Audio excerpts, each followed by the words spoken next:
So a couple weeks ago, I decided that I was going to start a new series. You guys have been asking for buying guides, and while I did them when I first started my channel, I started getting away from that. So I decided that every couple weeks, I was going to come back to this series called Let's Get Familiar. Let's introduce this house. And so what we're going to do is, like, every couple weeks, I'm going to go through and I'm going to talk about the offerings from different houses. I started out with Jasada, with Ambassador, Ambassador Intense, Womo, the new Titanium. We're going to float from indie to designer to niche, so it's not going to just be settled on designer. This week, we're going to be talking about one of my favorite brands out there. This is an indie brand called Coastal Carolina Parfums. So that's what we're going to be talking about today. They have 7 offerings right now, and we're going to talk about them all. So without further ado, let's get it.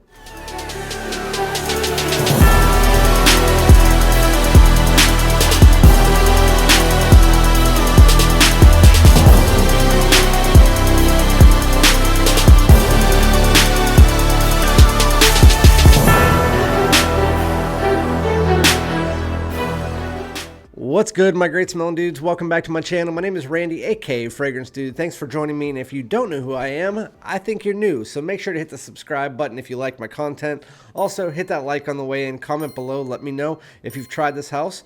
If you haven't, if there are any other houses or any other line breakdowns that you would like me to do in this series, I'd be happy to do them. Just shout it out in the comments below. Again, this series is called Let's Get Familiar. And so, I mean, what does it mean? We're going to get familiar with specific lines or specific houses. The line part of it is going to be more based on designers, because there's like the YSL. They have the YSL Y, the L'Homme, the LNDL. It's like I can't do those. LNDL has like, what, 40 some flankers, and so I obviously can't do all of those. So this one, I mean, yes, I am going to be floating from designer to niche to indie and stuff like that, and for designers it might not be as helpful depending on how new or how interested in fragrances you are. When it comes to niche and indie, that's what this series is gonna be very helpful for, especially with indie, because there's so many indie houses out there and you just don't know which ones to choose, and that's what I'm gonna be doing here to help you guys out. Some of my favorites are Imaginary Authors, Copper Still, Coastal Carolina Parfums, which is what we're talking about today. A little bit about Coastal Carolina Parfums. There is a guy named Cameron. He had his own channel, which I will put in the description if you want to go check it out, where he was a fragrance reviewer. And he was going to be part of the Zaharov Zed Creators .1, but he decided to go his own route and create his own line of fragrances. And that's what he did here. He started out with a fragrance called 26 Elixir, and then he moved on from there. And I first became familiar with the house because of a fragrance called Southern Peach Tea.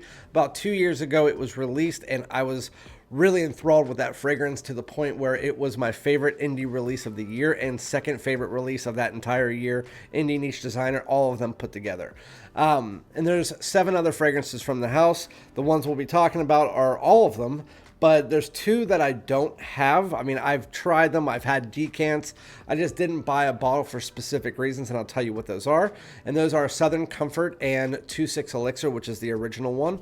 I do have full bottles of Outer Banks and Southern Peach Tea. I then have big decants of Dixie Iris, Victorian Vanilla, and one of the newest ones, again, Surf City. The ones released this year were released in a it was like a dual release, and that was Surf City and Outer Banks. But we will talk about the ones that I don't have first, just to get you a little bit familiar with them. So the kind of like the pilot episode to Coastal Carolina Parfums was 26 Elixir. And the way that I can really describe it is a fruity ambery tobacco scent that is like a boozy fruity ambery tobacco scent. It kind of reminds me if you kind of took Parfums de Marly Herod, made it a little bit more spiced and boozy. That is the way you can look at it. It still has that, why did I say it like that? Boozy. It kind of reminds me of that. It still has that kind of like honeyed tobacco, almost like a honeyed moist tobacco. Has a little bit of a fruity tone. While Parfums de Marly is more on that sweet ambery side, this one kind of relies more on the spice and the boozy tones. And so while it is very nice and I do enjoy the fragrance, I like Parfums de Marly Herod a bit more. And so I just ran out of 2.6 Elixir last year. And so once the fall rolls around, I was already planning on buying a bottle of that. So that is one thing that I can tell you is that of this entire house, there is only one fragrance that I would not buy a bottle of. And this is not it. 2.6 Elixir, I'm buying a bottle of it. Just didn't get there yet. So if you do like Parfums de Marly Herod, if you like tobacco scents with, again, like honeyed, ambery, cinnamon, but has this boozy tone to it, it's a bit woody and has a bit of a dark fruity tone to it as well, then 2.6 Elixir is definitely where it's at. So you should definitely try that out. And it does last 8+ hours, as does a lot of the fragrances in this line. But with that said, the one fragrance that I would not buy a bottle of is Coastal Carolina Parfums, obviously, and it is Southern Comfort. Southern Comfort sounded like it was going to be probably my second favorite in the line. I'll give you a little bit of the notes. I wrote them down here because I didn't remember them because it was very linear fragrance from opening to dry down. It's saffron, whiskey, isoe super, green tobacco, incense, and cedar. And all I can remember is, because the decant is gone now, that was my smallest decant that I had from them. But it just was a little bit too simplistic and linear, and it didn't push out on my skin, so I really couldn't tell what I liked and what I disliked about it. So nothing about it struck me as something, ooh, I don't like that. It was just, I couldn't really tell. I wore it 3 different times, and it was just like every single time. I don't know if it was just something that I'm anosmic to. I'm not 100% sure. Let me know if you've tried that one out. But I have asked a few people, and they kind of gave me the same reaction. The Southern Comfort, it didn't really come across super boozy. It didn't really come across super sweet. It didn't come across super woody. It's just I didn't really know what it was doing. So I can't really give you a full explanation of it, because I remember I even went to the note breakdown. I was during a live stream and I was talking about it, and I was like, I don't really know what's going on with the fragrance. It doesn't smell like Southern Comfort, like that booze. It doesn't smell like that at all. And that's just me. It kind of smelled just like ambery. And that was all I really got from it, maybe with a little bit of spice, but I didn't get the tobacco. It just didn't pop on my skin, so I couldn't really tell what was going on. And then again, I wore it 2 more times, and I still got nothing. But with that said, let me know if you've got something different. But that is Southern Comfort. I just unfortunately won't buy a bottle because, again, I did wear through that decant, and I was just, it wasn't something that really made me go, ooh, I need to try that out. But there was 7 offerings from the house, and that is one of the 7, the only one that I wouldn't buy a full bottle of. But I will tell you, my favorite one from the house, maybe second favorite, I don't know. But this one is what got me started really a lot on the house, and this is Southern Peach Tea. And if you're worried, like it smells like bitter peach from Tom Ford or something, don't worry about that, because it does not. When you first spray this on, you get a nice blend of peach, orange, a little bit of like a bergamot zest up top. You get a little bit of spice and a slight floral undertone from the jasmine. You also might get like a little bit of like this freshness from the ginger. And that's what really makes this fragrance pop, is the fact that it has a freshness to it that you can wear it in the fall and winter, but you can also wear this in the spring and summer, and that's why I love it. It's a fall and winter based fragrance, or maybe like a transitional season, so maybe like fall and spring, I would say, is probably the best way to put it. But it's an any season fragrance because it has this depth, it has this sweetness to it, but it also has this freshness and this liveliness to the fragrance that I really enjoy. If you've ever smelled a Southern brewed tea, mix that together as your base with a little bit of amber and jasmine. That is what the base smells like, with like this fresh Georgia peach top. As it starts to melt into the dry down, once that top kind of starts to settle down and you get away from that bergamot, you get away from that little bit of zest, that's where the peach really starts to pull up. And you notice this is a Southern brewed tea fragrance with a little bit of ambery undertones and a little bit of a florally base. And I love it. Love it. Love, love, love it. As far as fruity fragrances go, this has a unisex leaning masculine. So you can wear this if you're a woman or a man, but I know people ask me that all the time. And I can tell you, if there's one fragrance from this entire house that I would want you to try, it is either this or Outer Banks. And this one is just so unique that every single person, even if they were weary of trying it once they tried it, I haven't heard a single person tell me they dislike the fragrance. That is how unique and good this fragrance is. Even if you don't like want to wear it, you still appreciate the fragrance. But I can tell you, I want to wear this fragrance. I want to wear it all day. I'm probably going to wear it today. You might see it as my scent of the day. And if you do, then you're knowing that's what this is. Anyway, so going into the other full bottle that I have, so that's one of the full bottles that I have. The other full bottle that I have, I ran through like a 15 milliliter decant in a matter of like 3 weeks. This is probably my favorite fresh fragrance of 2024, just released this year. Coastal Carolina Parfums Outer Banks. Outer Banks, simply put, and I'm not going to keep you guys here forever. If you like Virgin Island water from Creed, this one is not redundant to own if you like that. And it does something similar. What it does is it kind of takes that lime, that brightness that you get from Virgin Island water. It adds a little bit of watermelon, a little bit of cucumber to give this like watery freshness underneath it. And then you get ambergris. And that is the main difference with this one, is that watermelon and ambergris. The ambergris in this is just so... It brings this masculine tone that you have that unisex vibe that you had this unisex vibe that you got from Virgin Island water.